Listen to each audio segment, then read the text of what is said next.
Good afternoon, Detroit.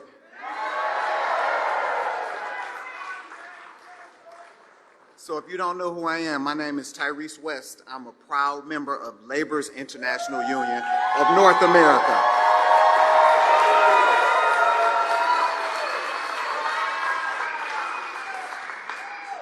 And I'm here because I believe that we have to elect Kamala Harris as our next president. Now, for the past 6 years, I've worked with LIUNA to provide training for diverse groups of members of my union in the Metro Detroit area. So I'm a proud member of the union, and I think it's beneficial that we help our union members. I've done so by helping get all of my students an opportunity to have good paying union jobs across the state.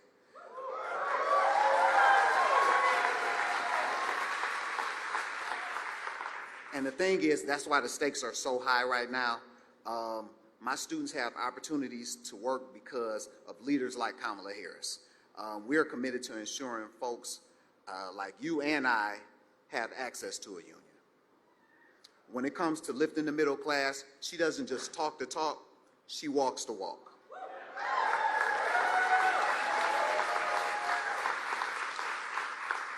Unlike other people, like Donald Trump.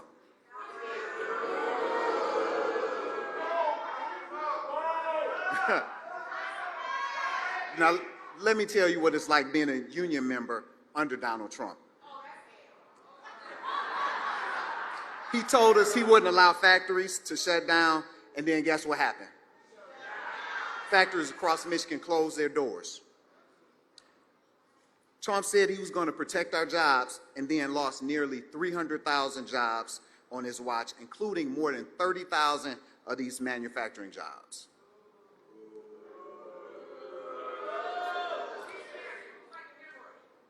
And then with the Project 2025 agenda, it will give him power to go after the right to organize. And it will try to dismantle our unions and then make life even more expensive for us. So that's the choice we're looking at in November. We have him and we have Kamala Harris.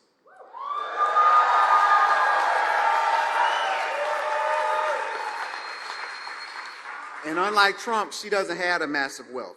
She understands the dignity of work. She understands what we fight for, and she's laser focused on building up the middle class because that's where she comes from.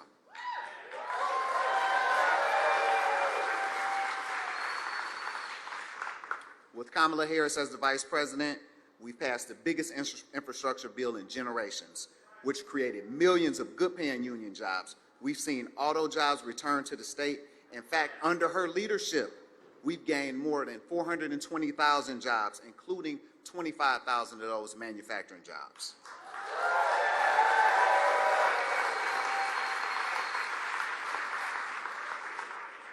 It was Kamala Harris who helped pass the tying vote to save pensions for our workers, and as union members, we all need those pensions.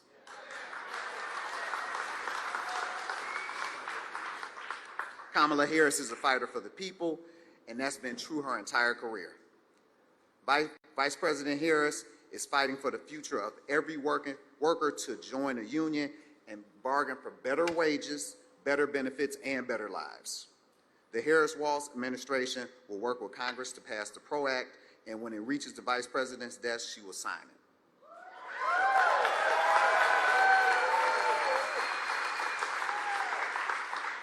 So to sum it up, there's only one candidate on the ballot for president who has the backs of the working people in Michigan, and we now have to have her back.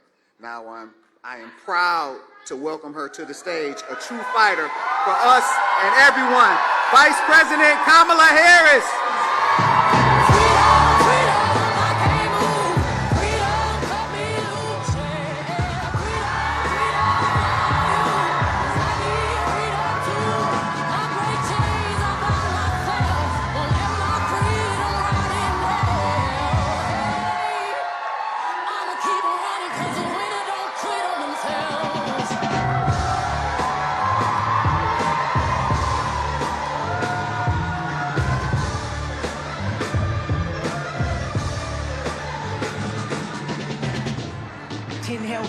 meditate for practice. Channel 9 News tell me I'm moving backwards. 8 blacks left, death is around the corner. 7 misleaders, statements by my persona. 6 10 legs waving in my direction. 5 4 asking me what's in my possession. Yeah, I keep coming, jumping back. Hi, everyone. Good afternoon, Detroit. Always good to be in the House of Labor. Can we hear it for Tyrese?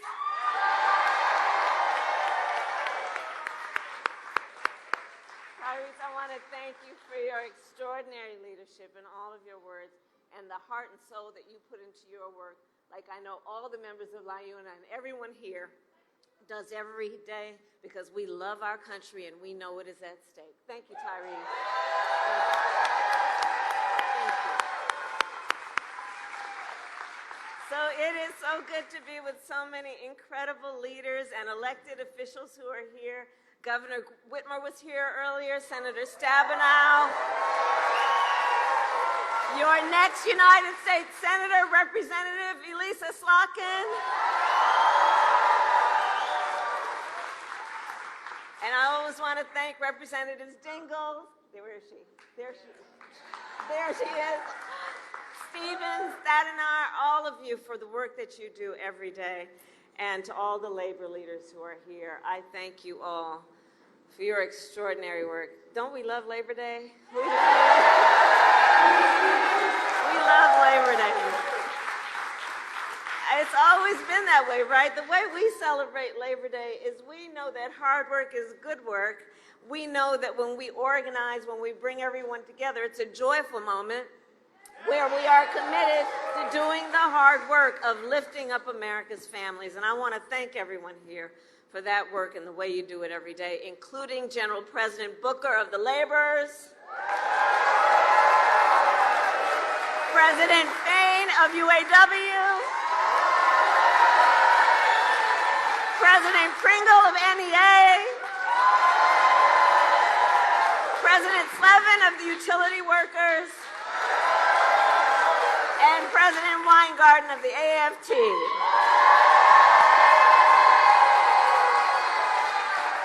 And thank you to all of the union members who are here this afternoon. So, on Labor Day and every day, we celebrate the dignity of work. The dignity of work. We celebrate unions because unions helped build America, and unions help build America's middle class. It is true across our nation, and it is true here in Detroit. Nearly 140 years ago, in this very city, 10,000 people marched in one of our nation's first Labor Day parades. Many held signs that read, "Divided, we can beg. United, we can demand."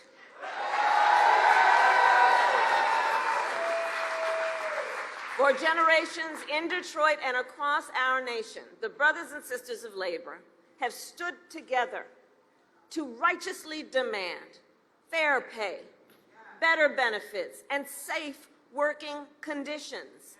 And let me say, every person in our nation has benefited from that work. Everywhere I go, I tell people, look, you may not be a union member, you better thank a union member for the 5-day work week. You better thank a union member for sick leave. You better thank a union member for paid leave. You better thank a union member for vacation time.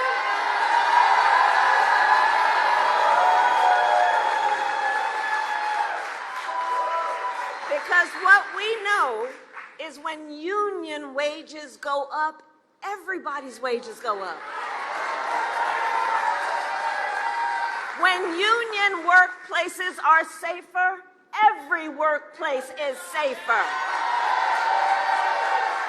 When unions are strong, America is strong.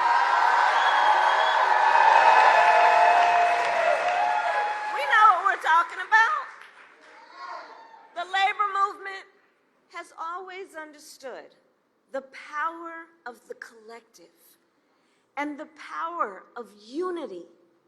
The power of unity.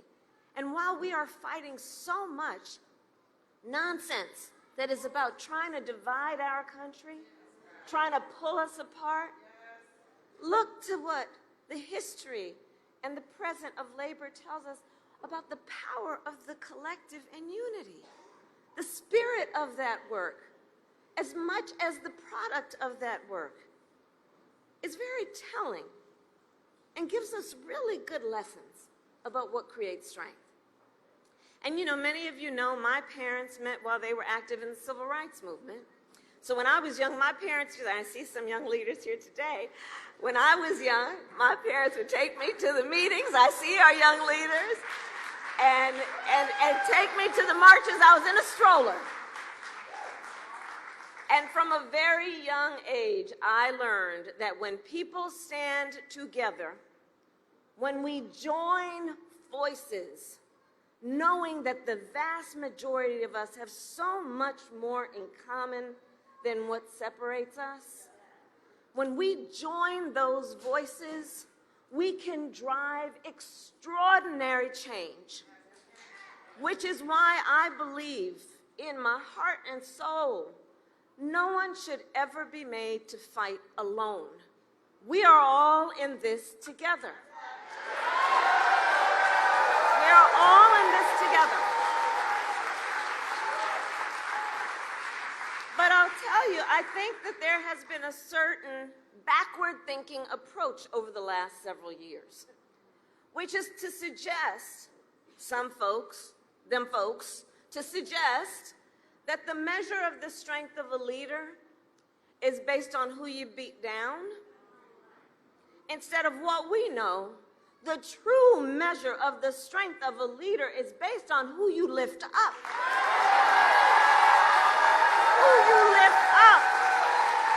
That's the measure of the strength of a leader. Let's stop with the nonsense. And in this election, we all here know there are two very different visions for our nation. Ours, focused on the future. The other, focused on... Let's just get through the next 64 days. How about that?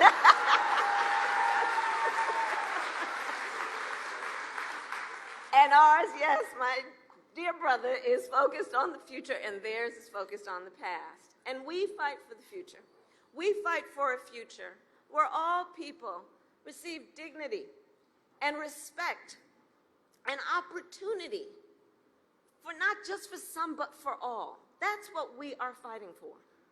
And so we are 64 days out from the election day, and in Michigan, mail-in absentee voting starts in 24 days. 24 days. So this election and our fight is a fight for the promise of America. A promise. I love you back. And ours is a fight for the promise of America, a promise of freedom, of opportunity, and justice, not just for some, but for all. But what we know is as we fight to move our nation forward, Donald Trump intends to pull us back to the past. But we're not going back. We are not going back. We're not going back. We're not going back. We're not going back. We're not going back. We're not going back.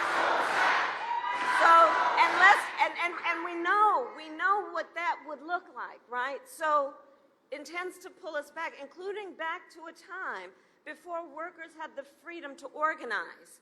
As president, we will always remember Donald Trump blocked overtime benefits from millions of workers. Tyrese talked a bit about this and opposed efforts to raise the minimum wage. He appointed union busters to the National Labor Relations Board,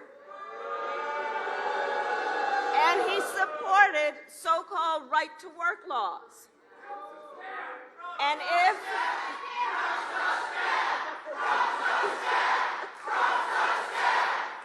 well, here's the thing. Here's the thing. We have a choice here, right? And we're not going back, because we also know that if Donald Trump were reelected, he intends to give tax cuts to billionaires and big corporations. He intends to cut Social Security and Medicare.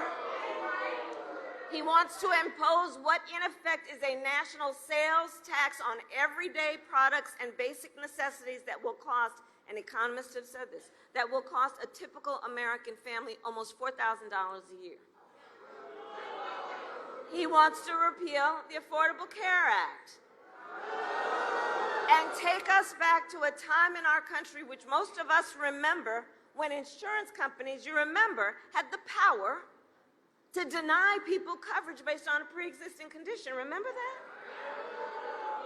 Deny people, children who had asthma, a survivor of breast cancer, a grandparent with diabetes. Look, America has tried those failed policies before, and they are failed policies. And we are not going back.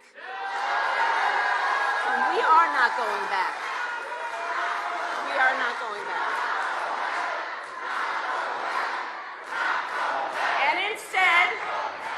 And instead, we fight for a future where no person has to go broke just because they got sick.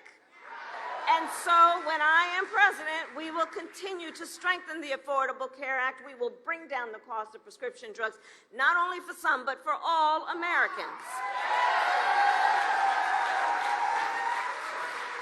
We fight for a future where every worker has the freedom to organize. And so when I am president, we will pass the PRO Act and end union busting once and for all.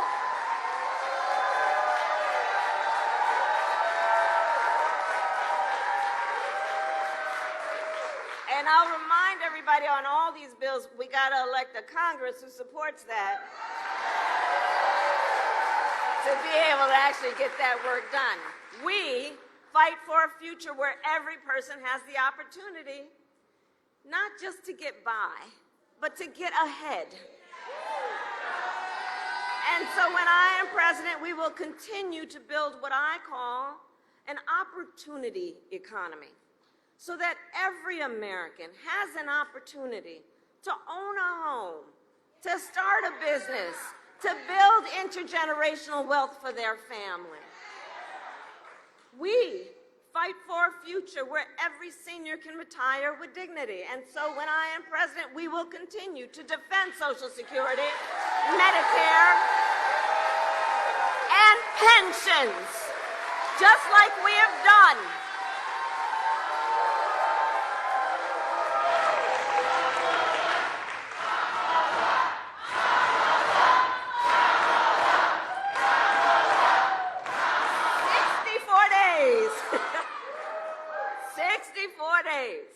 The most important election of our lives, and probably one of the most important in the life of our nation. And here's what I'd say to all the brothers and sisters assembled.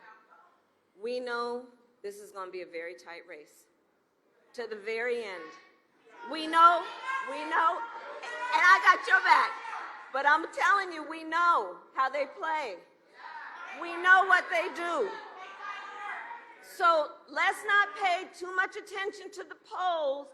Let's know, like labor always does, we are out here running like we are the underdog in this race because we know what we are fighting for. We know what we stand for, and that's why we know what we fight for.